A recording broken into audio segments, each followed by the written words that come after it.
আমাৰ বৰ্তমান ল'ৰা ছোৱালীখিনি এটাই টেনশ্যনটো হৈছে কি কাট অফ কিমান মাৰিব, ৰিটেন দিবলৈ নাম আহিব নাহে, কি হ'ব কি নহ'ব, একদম মানে মাথা বিষাই যায় চবৰে, মোৰো একেই। তোমালোকো চাগে একদম এইটোত মাথা পূৰা বিষ হৈ যাব একদম। কি হ'ব মানে তুমি আহিব নাহে, তুমি কিবা এটা বস্তু এতিয়া কাটৰ ভিডিঅ' এটা তুমি নেচাওঁ বুলি ক'লেও তুমি যদি পাই যোৱা নাই চাওঁ মনলৈ মানে এনেকুৱা এটা ভাৱ আহিব, চাবাই তুমি মানে যিমান তুমি ইগন'ৰ কৰিবলৈ চাবা নোৱাৰা কিন্তু ইগন'ৰ কৰিব। চবৰে এটা মানে কষ্ট কৰেতো, চবেই কষ্ট কৰে, কষ্টৰ ফলটো চবেই বিচাৰে। এটাই দিমাগত এইটোৱে টেনশ্যন যে এতিয়া মুঠতে নামটো আহিব লাগে বছ, ইমানে কথা। পঢ়া নপঢ়াটো পাছৰ কথা, নামটো আহিব লাগে সেইটোৱে কথা। যদি 5টাকে নেমাতি গোটেইখিনি যদি একেবাৰে ৰিটেন দিবলৈ মাতি দিয়াহেঁতেন, ইমান টেনশ্যন নাই, কোনো কাকো সুধিবলৈও নাই মোৰ মাৰ্ক ইমান আছে, নাম আহিব নাহে। নহ'লে বা ভাল আছিলে কি হেৰি কৰি দিব লাগে, এনেকুৱা মানে প্ৰথম ৰিটেনটো পাতি দিব লাগিছিলে, তাৰপিছত ফিজিকেলটো পাতিব লাগিছিলে SSC টাইপ, তেতিয়া ইমান জেং নাই। এতিয়া জেং কৰিলে কি ফিজিকেলটো আগত পাতি দিলে, ফিজিকেলটো আগত পাতি আৰু 5টাকে মাতি দিছে, সেইটোৱে সেইটো পাছৰে কথা, 5টাকে মাতিব। লগতে আকৌ কি কৰিছে, এতিয়া মই যেনিবা 53 54 কিবা এটা পালোঁ নম্বৰ, ঠিক আছে, পালোঁ, মোৰ নামটো কি হৈ থাকিব, AB টো আহিব, EB টো আহিব। এতিয়া মই দুটা পোষ্টৰ কাৰণে মই জেগা বন্দী কৰি দিছোঁ, কিন্তু মই যাম কি এটাত, মই দুটাত যাম বুলি ক'লেও যাব নোৱাৰা, এটাতে যাম মই, এটাতে নাম আহিব। সেইটো এটা খেলি মেলি। এতিয়া 5টাকে কয় কিন্তু মাতেগৈ লাষ্টত 3টা, সেইটো কাৰণে কাটঅফটো বেছি যায়।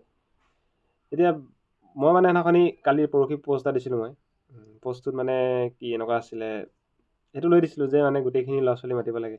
হয়, কিবা এটা তুমি কৰিবলৈ গ'লে কিবা এটা ক'লে নিগেটিভ পজিটিভ কমেণ্ট পাবাই, কোনোবাই ক'বই কিবা, সেইটো মই একো হেৰি কৰা নাই।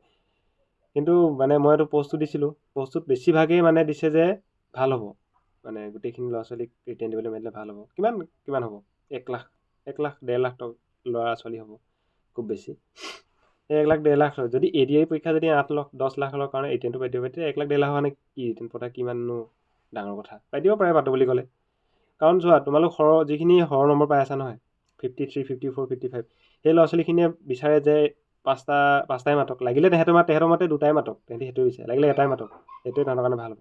5টাও তেহেঁতৰ কাৰণে বেছিয়ে হৈছে, হয় তেহেঁতি কষ্ট কৰিছে কাৰণে মাৰ্কটো পাইছে, ইমান দিনে কষ্ট কৰি আজি মাৰ্কটো পাইছে, তেহেঁতৰ কাৰণে তেহেঁতৰ জেগাত ঠিক আছে। মই হ'লেও ক'ম যে এটাই মাতক, কিন্তু মানে কি হয় বস্তুটো, কিছুমানে হয়তো পঢ়াত চোকা থাকে, কিছুমানে ফিজিকেলি বেয়া থাকে, মানে চব বেলেগ বেলেগতো।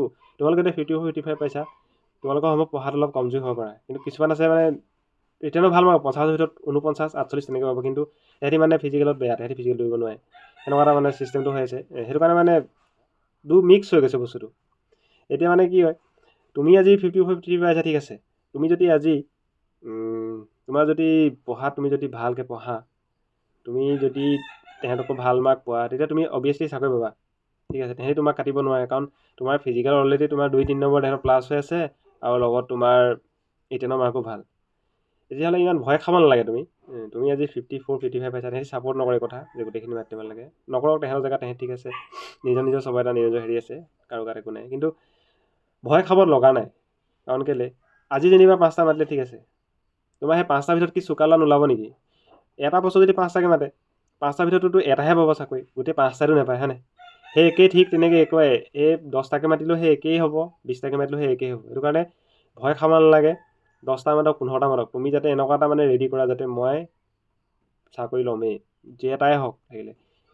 কিছুমান ছোৱালীও বেয়াকৈ কৈছে কমেণ্টত, ইমানো বেয়াকৈ নহয়, মানে কৈছে আৰু যে ইমান বছৰ কষ্ট এনেই যাব নেকি? সেইটো কি মানে বছৰৰ কষ্ট কি?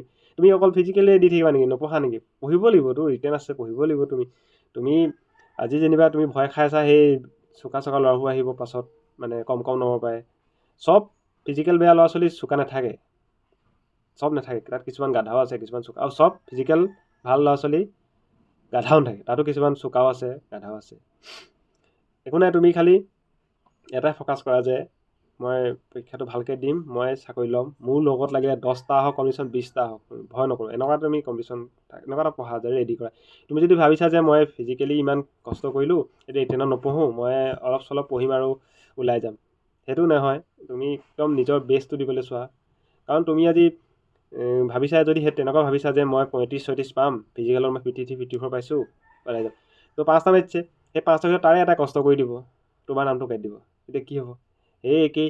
এতিয়া কম নম্বৰ পোৱাটো আৰু ফেইল কৰা ল'ৰাটো আৰু যোনটো লাষ্টত মেৰিটত ওলাব, সেই তিনিটা সমান। তেহেঁতৰ কোনো মানে কম বেছি নাই, কাৰণ কেলৈ তিনিটাই চাকৰি নাপালে, আকৌ সেই তিনিটাই সেই একে ইণ্টাৰভিউতে লগ হ'বগৈ আৰু একে ইণ্টাৰভিউতে কম্পিটিশ্যন কৰিব পালেগৈ কোনটোৱে লাষ্টত, যিটোৱে মানে ভালকৈ প্ৰিপেৰেশ্যন কৰিছে, ৰিটেনত হৈছে, ফিজিকেল হৈছে, চব হৈছে, সেইটোৱে পাবগৈ। সেইটো কাৰণে মই কৈছোঁ তোমালোকে ভয় খাব নালাগে। 5টাকে মাতিব বা 2টাই মাতক, 10টাই মাতক, তোমালোকে ভয় নাখাবা, ডিম'টিভেট নহ'বা, ভালকৈ পঢ়া, যাতে যোন আহক কম্পিটিশ্যন কৰিব নোৱাৰে মোৰ লগত, সিমানে কথা। এনেকুৱাকৈ চেষ্টা কৰা, ঠিক আছে? সেইটোৱে ক'লোঁ, কাৰণ বহুত ল'ৰা ছোৱালী এবাৰ লাষ্ট বয়স হয় আৰু বহুতে 4-5বাৰ আজিলৈকে ফিজিকেল দিছে কিন্তু ৰিটেন দি পোৱা নাই। সেই ল'ৰা ছোৱালীখিনি ৰিটেন এটা দিবলৈ মন মানে কি হ'ব। আৰু সেই টপিকটো যদি নহাহেঁতেন, কাট অফৰ টপিকটো নহাহেঁতেন, আজি মানে এইখিনি ইমান মানে জেং নহয় ল'ৰা ছোৱালীখিনিৰ মাজতে, কি নহ'ব কি হ'ব। এতিয়া মোক আজি মই এটা ভিডিঅ' দিলে, সেই ভিডিঅ'টোত সুধিব মোক 52 লোৱা এটাও সুধিব, 52 লোৱা পোৱা এটাও সুধিব যে দাদা মোৰ বা ভাইটি মোৰ কিবা এটা কৰি মাতিব, সৰু হওক ডাঙৰ হওক, মোৰ নম্বৰ ইমান মই আহিব নাহে, মোৰ ভয় লাগি আছে, এনেকুৱা এটা মানে। এতিয়া আহিব কাৰ যদি আহিব নাহে যদি, এইটোৱে কথা। তোমালোকে সেইটো কাৰণে ভালকৈ পঢ়া, একদম বেষ্ট দিয়া, যে এটা হওক তোমালোক কম্পিটিশ্যন, তোমাক যাতে হৰুৱাব নোৱাৰে তেনেকৈ পঢ়া, ঠিক আছে? আজিলৈ ভিডিঅ'টো ইমানেই ক'লোঁ যে তোমালোকে ভয় নাখাবা, ভালকৈ পঢ়া। ৰিটাৰ্ণৰ কাৰণে বেছি দিন নাই, ইণ্টাৰভিউ শেষেই হ'ব আৰু বেছি দিন নাই, ঠিক আছে? আজিলৈ ইমানতে সামৰিছোঁ, ধন্যবাদ।